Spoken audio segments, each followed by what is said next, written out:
मरतबा कूफा की जामे मस्जिद के अंदर जहाँ पे हजरत अली मुर्तज़ा करमल्लाहु वजहुल करीम आप तशरीफ फरमा हुए, तो आपने फरमाया अल्लाह ताला हजरत अब्दुल्ला इब्न मसूद की कब्र को रोशन और मुनव्वर फरमाया, उन्होंने कूफा को इल्म की अमाजगाह बना दिया है। वहाँ पे हजरत अली मुर्तज़ा करमल्लाहु वजहुल करीम आप खुतबा इरशाद फरमाया करते थे और फिर आपका लंगर भी वहाँ पे बकायदा चला करता था।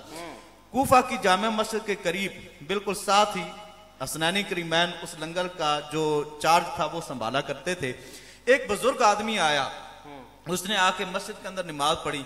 नमाज पढ़ने के बाद उसने देखा कि एक आदमी वहां पे सफ के ऊपर बैठा हुआ है और उसके पास सूखी रोटी है और सूखी रोटी लेकर एक प्याले के अंदर डुबो के वो उसे खा रहा है। वो खा रहा है और बुजुर्ग आदमी उसे देखकर ना कहता है, यार ये साथ लंगर चल रहा है और यहाँ पे ये सूखी और रूखी रोटी खा रहा है।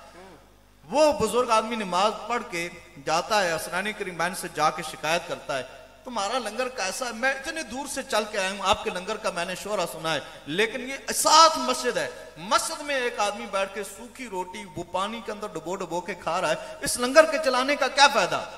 इमाम हसन मुज्तबा ने फरमाया, अच्छा ऐसी बात है, आओ मुझे दिखाओ तो सही, यहाँ पे कौन सा ऐसा आदमी है जो सूखी रोटी खा रहा है, वो भी पानी के साथ। इमाम हसन मुज्तबा जिस वक्त मस्जिद के दरवाजे पे पहुंचे, आपकी जिस वक्त निगाह पड़ी ना तो आपकी आंखों से आंसू छलक पड़े। ये जिनका लंगर चल रहा है मेरे बाबा अली मुर्तज़ा है। अल्लाह क्या कहने, ये खुद सूखी रोटी खा रहे हैं, नाने जमीन पे सिर्फ गुजारा अली का है। ये खुद सूखी रोटी खा रहे हैं और इनके लंगर चल रहे हैं। और आज जहाँ पे इनकी आल का, इनकी औलाद के लंगर जहाँ पे चलते हुए देखें, ये इनका जो है वो खानदानी पस मंजर है।